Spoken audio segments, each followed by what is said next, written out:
और खबरों की शुरुआत करेंगे अहम खबर के साथ। सांबा जिले के सिडको इंडस्ट्रियल एरिया फेज 1 में एक पानी बनाने वाली company Napoleon food and beverages में आज सुबह आग लगने का मामला सामने आया।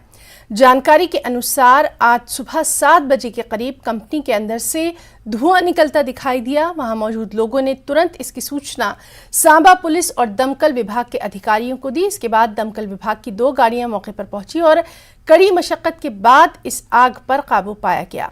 आग लगने के कारणों का भी पता नहीं चल पाया है। आग लगने से कंपनी में रखा रॉ मटेरियल जलकर राख हो गया। सांबा पुलिस ने मामला दर्ज कर कार्रवाई शुरू कर दी है।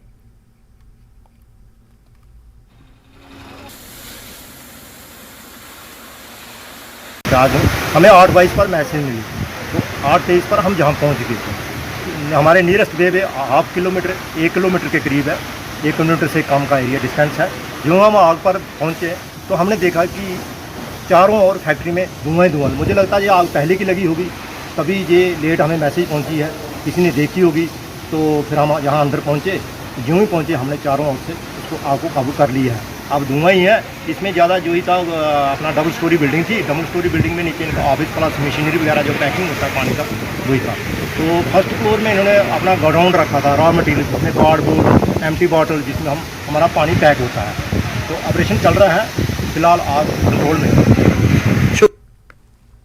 श्रद्धांजलि एवं एकता अभियान के तहत रंगरेट बडगाम में बीआरओ द्वारा एक बाइक रैली का आयोजन किया गया। इस बाइक रैली का आयोजन बडगाम से किया गया। रैली के दौरान बीआरओ के अधिकारियों ने सीमा के दूरदराज क्षेत्रों से मिट्टी, पानी और वनस्पति के नमूने यानी सैंपल्स इकट्ठा किए, जो कि अब पुणे जा रहे हैं, जहां श्रद्धांजलि स्थल बनाया जा रहा है। आज रैली का पहला पड़ाव था, उसके बाद ये चंडीगढ़ और फिर पुणे जाएगी। इस रैली का मकसद उन वीर जवानों को याद करना है जिन्होंने देश के लिए अपनी जान न्यौछावर कर दी।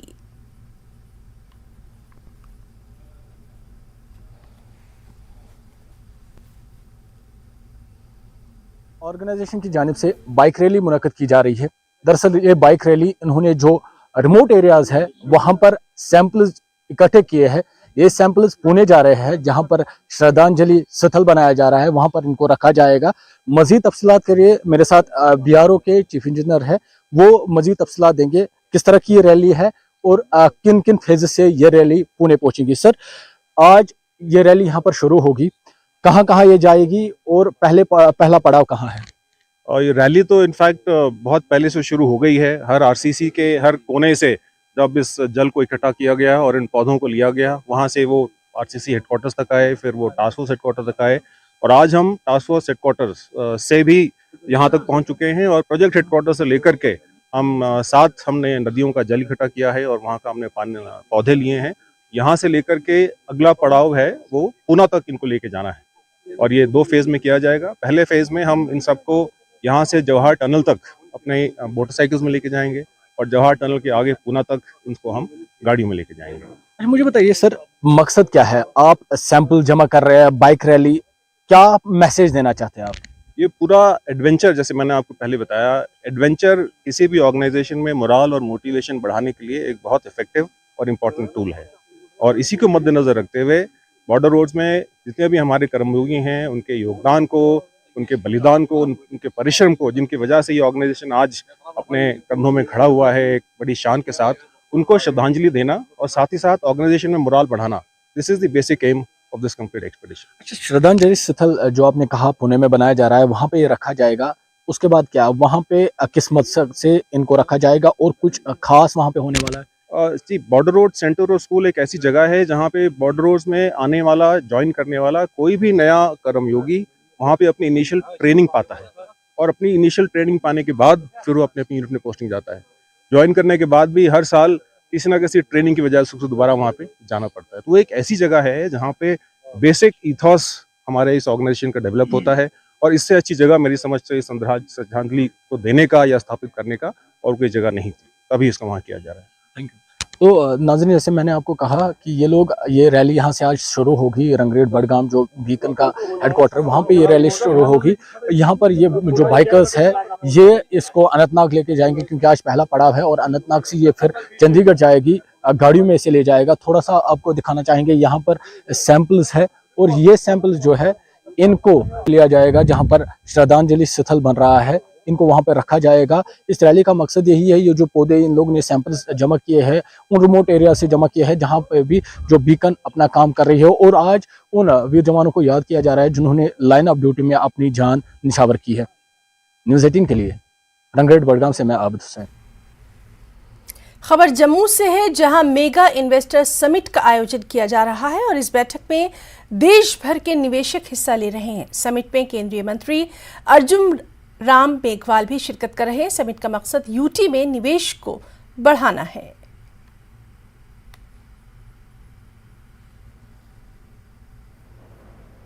देखिए, डेवलपमेंट और गुड गवर्नेंस ये नरेंद्र मोदी जी के सरकार के दो ऐसे पैरामीटर हैं, उसी से ही पीस आएगी, उसी से ही प्रॉस्पेरिटी आएगी, उसी से ही रोजगार के अवसर बढ़ेंगे और उसी से ही आत्मनिर्भर भारत अभियान सफल होगा। ये चीजें पाकिस्तान में नहीं है, इसलिए पाकिस्तान का हालत आप देख ही रहे हैं। हाँ,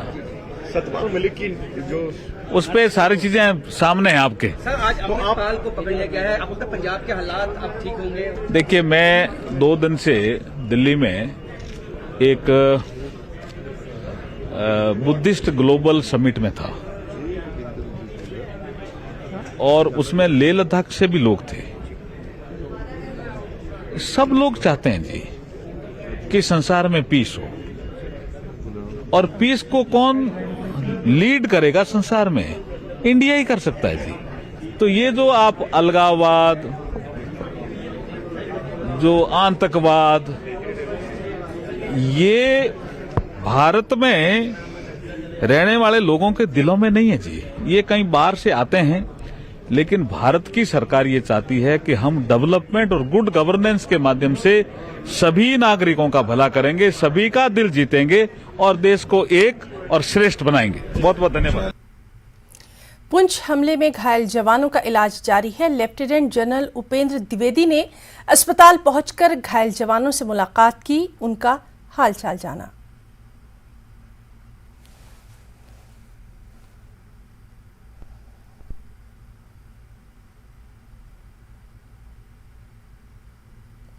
मेंढर की भिंबर गली में सेना और पुलिस लगातार आतंकियों की तलाश कर रही है।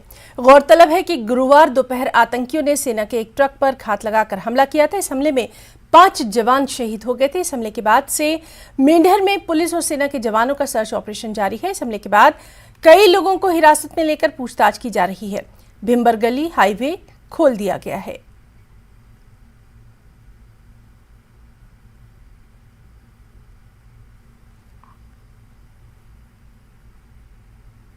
लद्दाख के सांसद जामयांग सेरिंग नामग्याल ने राष्ट्रपति द्रौपदी मुर्मू से खास मुलाकात की। नई दिल्ली में राष्ट्रपति के साथ बैठक के दौरान नामग्याल ने उन्हें 5 मई को लेह में आयोजित बुद्ध पूर्णिमा कार्यक्रम में भाग लेने के लिए आमंत्रित किया है। राष्ट्रपति से मुलाकात के दौरान जामयांग सेरिंग नामग्याल ने लद्दाख क्षेत्र के विकास और अन्य मुद्दों पर चर्चा की है।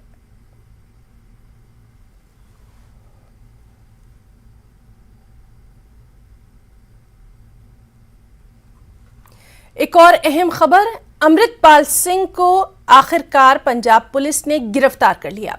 पुलिस ने अमृतपाल सिंह को पंजाब के मोगा से गिरफ्तार किया। अमृतपाल सिंह 18 मार्च से फरार चल रहा था। माना जा रहा है कि जब उसकी पत्नी पर पुलिस ने दबाव बनाना शुरू किया, उसके बाद ही वो हिरासत में आया। अमृतपाल अजनाला मामले में वांटेड था।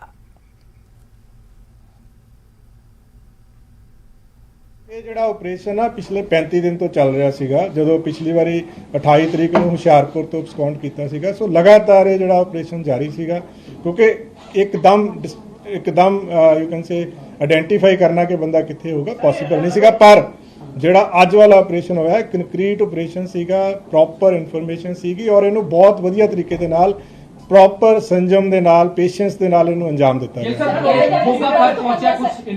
ਉਹ ਸਾਰਾ ਜਿਹੜਾ ਹੈ ਜੀ ਹੁਣ ਤਫਤੀਸ਼ ਦੇ ਦੌਰਾਨ ਕੋਈ ਵੀ ਅੱਗੇ ਜਿਹੜੀ ਡਿਵੈਲਪਮੈਂਟ ਇਸ ਕੇਸ 'ਚ ਹੋਊਗੀ ਉਹ ਟਾਈਮ ਟੂ ਟਾਈਮ ਦੱਸੀ ਜਾਏਗੀ। ਫਿਲਹਾਲ ਇਹਨਾਂ ਗ੍ਰਿਫਤਾਰ ਕਰਕੇ NSA ਦੇ ਅੰਦਰ ਉਹਨਾਂ ਨੂੰ ਡਿਬੜੂਗੜ੍ਹ ਭੇਜ ਦਿੱਤਾ ਗਿਆ ਹੈ। ਫਰਦਰ ਜੋ ਕਾਰਵਾਈ ਹੋਏਗੀ ਕਾਨੂੰਨੀ ਹਿਸਾਬ। ਪੰਜਾਬ ਦੇ ਵਿੱਚ ਪੂਰੀ ਤਰ੍ਹਾਂ ਲਾਅ ਐਂਡ ਆਰਡਰ ਮੇਨਟੇਨਡ ਆ, ਕਮਿਊਨਲ ਹਾਰਮਨੀ ਆ ਪੰਜਾਬ ਦੇ ਵਿੱਚ, ਪੂਰੀ ਤਰ੍ਹਾਂ ਪੀਸਫੁਲ ਆ ਪੰਜਾਬ ਦੇ ਵਿੱਚ। ਕਿਸੇ ਤਰ੍ਹਾਂ ਦੀ ਕੋਈ ਅਨਸਖਾਵੀ ਘਟਨਾ, ਨਾ ਕੋਈ ਕਿਸੇ ਤਰ੍ਹਾਂ ਦੀ ਪੋਸੀਬਿਲਿਟੀ ਆ ਨਾ ਹੋਣ ਦਿੱਤੀ ਜਾਊਗੀ। ਪੰਜਾਬ ਪੁਲਿਸ ਪੂਰੀ ਤਰ੍ਹਾਂ ਕਮਿਟਡ ਹੈ ਲਾਅ ਐਂਡ ਆਰਡਰ ਨੂੰ ਮੇਨਟੇਨ ਕਰਨ ਵਾਸਤੇ। ਔਰ ਸਭ ਤੋਂ ਵੱਡੀ ਗੱਲ ਜਿਹੜੀ ਮੈਂ ਦੁਬਾਰਾ ਕਹਿਣਾ ਕਿ ਪੰਜਾਬ ਦੇ ਲੋਕਾਂ ਦੇ ਅਸੀਂ ਬਹੁਤ ਬਹੁਤ ਧੰਨਵਾਦੀ ਹਾਂ। ਪੰਜਾਬ ਦੇ ਲੋਕਾਂ ਨੇ ਇਸ ਪੂਰੇ ਆਪਰੇਸ਼ਨ ਦੇ ਦੌਰਾਨ ਪੰਜਾਬ ਪੁਲਿਸ ਦਾ, ਪੰਜਾਬ ਗਵਰਨਮੈਂਟ ਦਾ ਬਹੁਤ ਸਾਥ ਦਿੱਤਾ ਹੈ। ਔਰ ਮੈਨੂੰ ਪੂਰੀ ਉਮੀਦ ਹੈ ਕਿ ਜਿਸ ਤਰੀਕੇ ਨਾਲ ਪਿੱਛੇ ਪੰਜਾਬ ਦੇ ਲੋਕਾਂ ਨੇ ਸਾਥ ਦਿੱਤਾ ਹੈ, ਜਿਸ ਤਰੀਕੇ ਦੇ ਨਾਲ ਪੰਜਾਬ ਦੇ ਵਿੱਚ ਕਮਿਊਨਲ ਹਾਰਮਨੀ ਤੇ ਪੀਸ ਨੂੰ ਮੇਨਟੇਨ ਕੀਤਾ ਹੈ, ਅੱਗੇ ਵੀ ਉਸੇ ਤਰੀਕੇ ਦੇ ਨਾਲ ਮੇਨਟੇਨ ਕੀਤਾ ਜਾਏਗਾ। ਦੇਖੋ ਇਹ ਜਿਹੜੀਆਂ ਚੀਜ਼ਾਂ ਹੈ ਨਾ, ਇਹ ਚੀਜ਼ਾਂ ਸ਼ੇਅਰ ਨਹੀਂ ਕੀਤੀਆਂ ਜਾ ਸਕਦੀਆਂ। ਸੋ ਫਾਰ ਇੰਨਾ ਹੀ ਆ ਜੋ ਮੈਂ ਤੁਹਾਨੂੰ ਅੱਜ ਦੱਸ ਦਿੱਤਾ है। फर्दर जो डेवलपमेंट होगी क्योंकि आप दोबारा फिर शॉर्टली मैं दोबारा तभी कह रहा हूँ कि पंजाब पुलिस का जो लगातार प्रेशर था इस केस में, जो पंजाब पुलिस ने एक लगातार दबाव बनाया हुआ था, उस दबाव के तहत ही जो इनपुट्स भी वहीं से आती हैं पंजाब पुलिस के पास, सारी फोर्सेस के पास वहीं से इनपुट्स आती हैं। तो अल्टीमेटली आज सुबह हमें ये हमारा ऑपरेशन जो है फाइनली कंप्लीटली सक्सेसफुल हो गया। नहीं, आज सिर्फ एक अमृतपाल ने अरेस्ट। केंद्रीय मंत्री अनुराग ठाकुर परागपुर दौरे पर हैं, जहां उन्होंने अमृतपाल की गिरफ्तारी को लेकर बड़ा बयान दिया। अनुराग ठाकुर ने कहा कि भगोड़ा आखिर कितने दिन भागेगा, कानून के हाथ लंबे होते हैं, लेकिन समय लंबा लगा। अगर गिरफ्तारी जल्दी हो जाती तो अच्छा होता। उन्होंने दहशत फैलाने वालों के खिलाफ कड़ी कार्रवाई की भी बात कही। कि भगौड़ा कितनी देर तक भाग सकता है, कानून के हाथ लंबे होते हैं और दहशत फैलाने वाले और भय फैलाने वालों की कड़ी कार्रवाई होनी ही चाहिए। थोड़ा ज़्यादा समय लगा पंजाब को, लेकिन जल्दी होता तो और अच्छा। यहां रुकना चाहेंगे एक छोटी सी ब्रेक के लिए।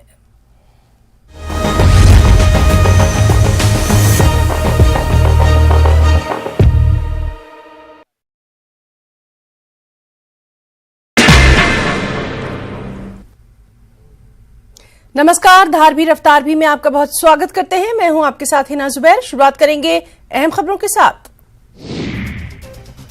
भगोड़ा अमृतपाल पकड़ा गया। पंजाब के मोगा से पकड़ा गया है अमृतपाल को। पुलिस ने जबरन सरेंडर करवाया। अजनाला कांड के बाद से फरार था अमृतपाल। 18 मार्च से फरार था अमृतपाल सिंह। पुंछ हमले के शोधा को आखिरी अलविदा। पंजाब के शहीद कुलवंत सिंह, शहीद हरिकिशन सिंह, शहीद सेवक सिंह के आखिरी सफर में उमड़ी लोगों की भीड़। पूरी उड़ीसा में शहीद देवाशीष की आखिरी रसूमात।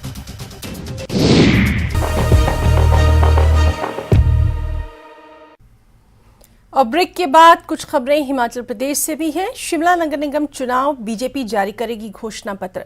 आपको बताएं कि इस घोषणा पत्र में उपलब्धियां होंगी, विजन होगा और साथ ही कल से नुक्कड़ सभाओं का भी आयोजन किया जाएगा।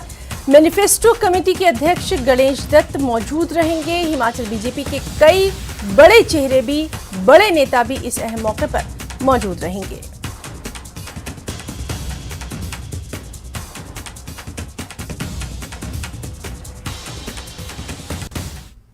और बीजेपी ने शिमला चुनाव को लेकर अपनी पूरी ताकत झोंक दी है। जल्द ही उसके बड़े नेता प्रचार मैदान में दिखाई देंगे। चुनाव को लेकर बीजेपी मुख्यालय में पार्टी नेताओं की अहम बैठकें हो रही हैं, जिसमें सभी जोन प्रभारी, प्रवासी प्रभारी, सह प्रवासी प्रभारी और वार्ड प्रभारी भी मौजूद थे। बैठक में प्रभारियों के कई तरह के टिप्स दिए गए। इस बैठक में नेता प्रतिपक्ष जयराम ठाकुर, बीजेपी के राष्ट्रीय उपाध्यक्ष सौदान सिंह, शिमला नगर निगम चुनाव के प्रभारी श्रीकांत शर्मा, पूर्व मंत्री सुखराम चौधरी सहित कई बड़े लीडर मौजूद रहे।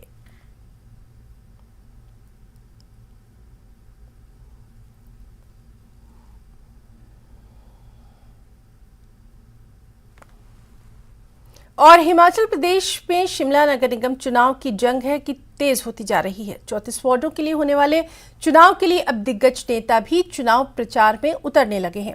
कांग्रेस की ओर से प्रदेश अध्यक्ष प्रतिभा सिंह और उनके बेटे कैबिनेट मंत्री विक्रमादित्य सिंह चुनाव प्रचार में हैं। दोनों ने अलग अलग वार्डों में जाकर प्रत्याशियों के साथ चुनाव प्रचार किया, जनता से कांग्रेस को जिताने की अपील की। प्रतिभा सिंह ने इस मौके पर राम बाजार इलाके में कांग्रेस के वार्ड कार्यालय का उद्घाटन किया और फिर उम्मीदवार के साथ घूम घूम कर वोट मांगे। उनके साथ सीपीएस आशीष बुटेल और विधायक हरीश जनार्था भी मौजूद रहे। वहीं दूसरी ओर कैबिनेट मंत्री विक्रमादित्य सिंह ने बालूगंज इलाके में नुक्कड़ सभा को संबोधित किया। उनके साथ विधायक इंद्रदत्त लखनपाल भी चुनाव प्रचार करते नजर आए। मां बेटे चुनाव प्रचार में दोनों के उतरने से कांग्रेस कम से कम फिलहाल प्रचार के मामले में बीजेपी से आगे निकलती दिखाई दे रही है।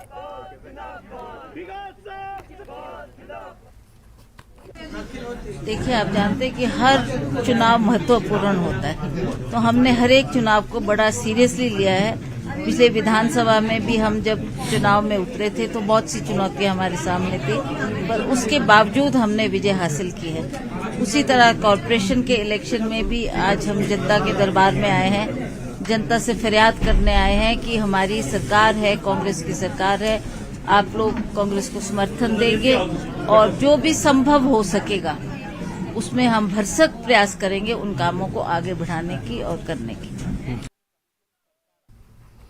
और वहीं विक्रमादित्य सिंह ने दावा किया कि शिमला निगम चुनाव में कांग्रेस की ही जीत होना है, क्योंकि कांग्रेस झूठे वादों पर चुनाव नहीं लड़ती बल्कि जनता के बीच जनता के मुद्दों के साथ जाती है।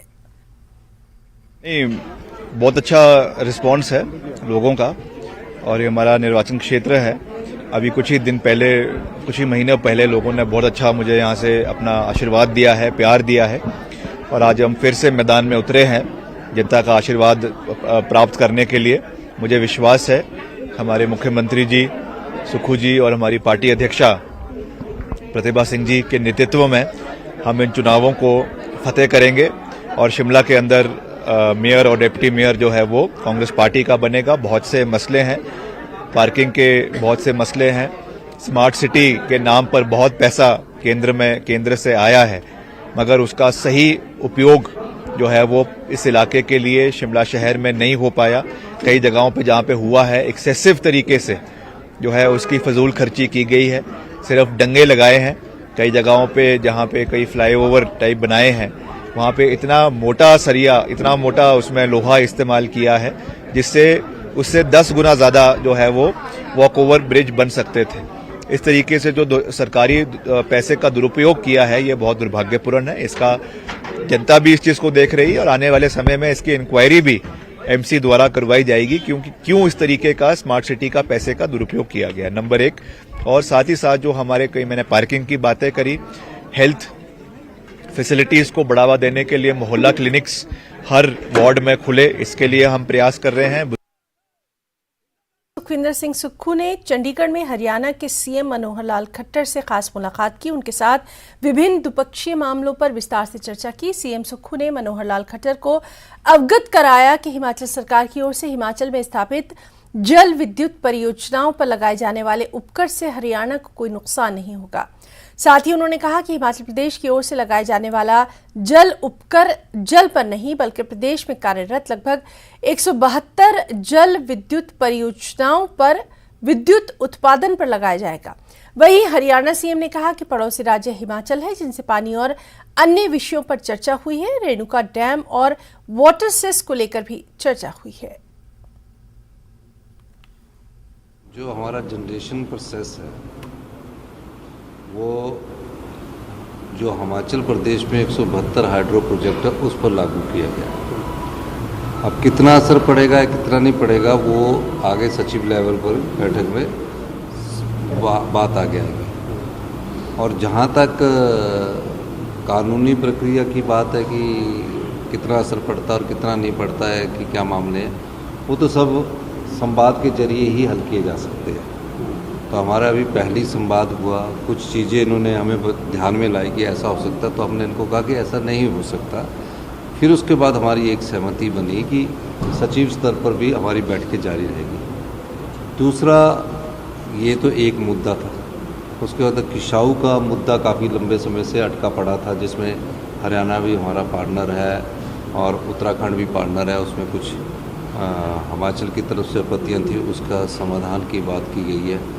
तीसरा, कुछ और मुद्दे हमारे छोटी छोटी बाउंड्री से रिलेटेड थे, उसके संबंधित बात की गई है।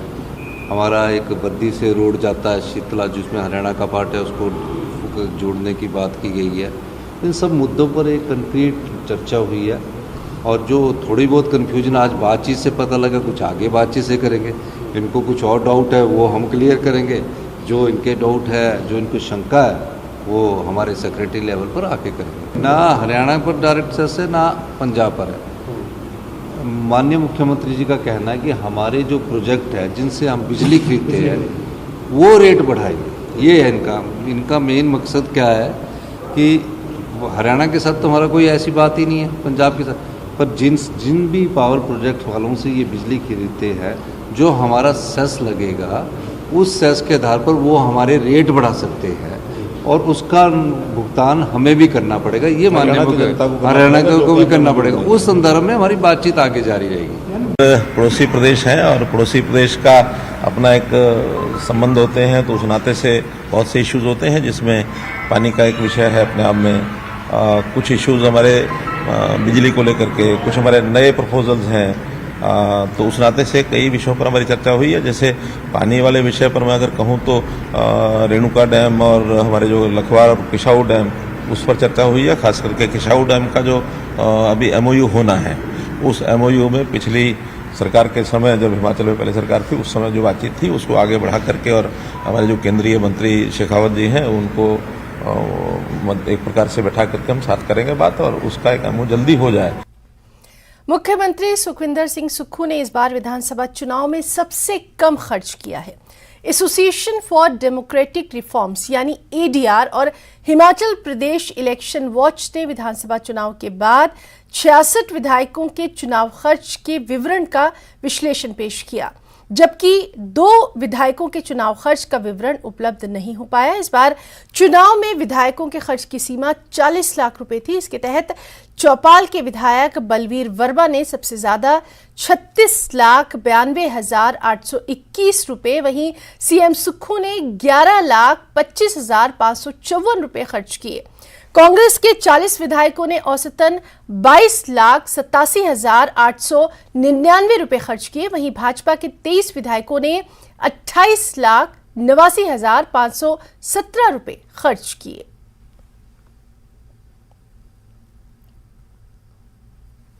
चीड़ की जो पत्तियां जंगलों की आग की अहम वजह बन जाती हैं, उन्हीं पत्तियों का कुछ इस तरह से इस्तेमाल किया जा रहा है कि जंगल भी सुरक्षित बच जाए और आमदनी भी हो।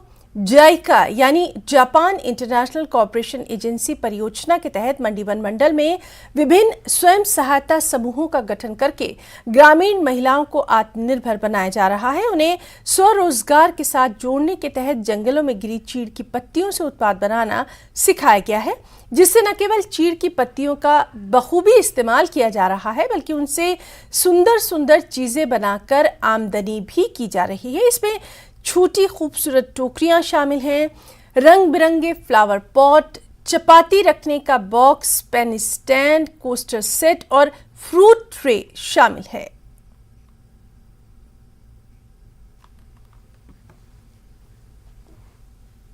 जाइका की तरफ से हमें एक ट्रेनिंग दी गई, 5 दिन की ट्रेनिंग दी गई, जिसमें हमें चीड़ की पत्तियों का प्रशिक्षण दिया गया, जिसमें chapati box, coaster set, fruit tray वगैरह बहुत प्रोडक्ट्स हमें सिखाए गए बनाने को। और अब हमें समूह की सभी औरतों को घर में ये व्यवसाय मिला है। वन मंडी में लगभग हमारी 28 कमेटियां हैं, सभी 4 रेंजों में। पूरे ओवरऑल जो है हमने 460 कमेटियां जो है बना रखी हैं। वार्ड स्तर पे कार्य हो रहा है।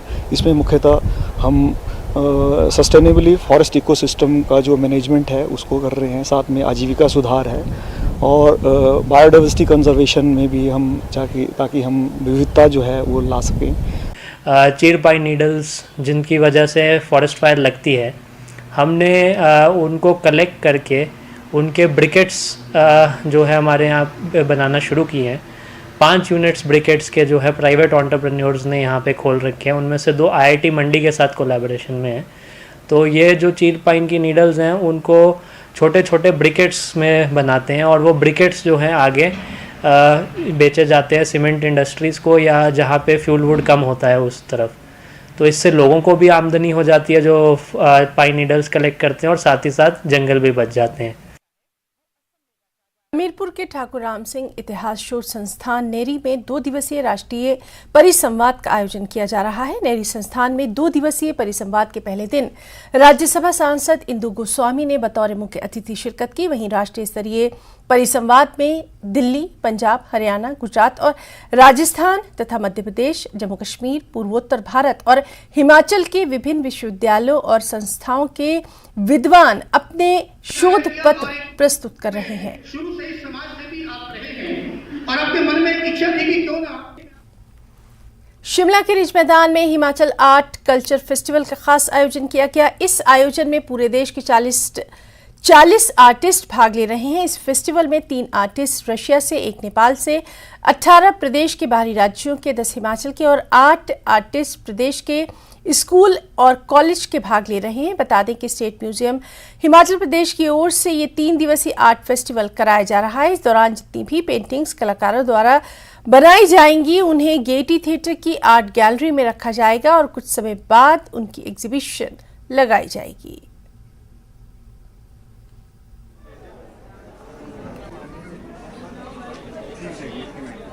हमारा हिमाचल राज्य संग्रहालय द्वारा ये 3 दिवसीय हिमाचल आर्ट फेस्टिवल का आयोजन 21 से 23 अप्रैल तक किया जा रहा है और इस फेस्टिवल में 25 आर्टिस्ट जो हमारे इनवाइटेड आर्टिस्ट है और एक स्पेशल इनवाइटेड आर्टिस्ट है जो पद्म भूषण जतिन दास जी है और ये आर्ट फील्ड में इंडिया का सबसे बड़ा अवार्ड है, ये उन्हें मिला हुआ है। और इसके अलावा गुजरात से।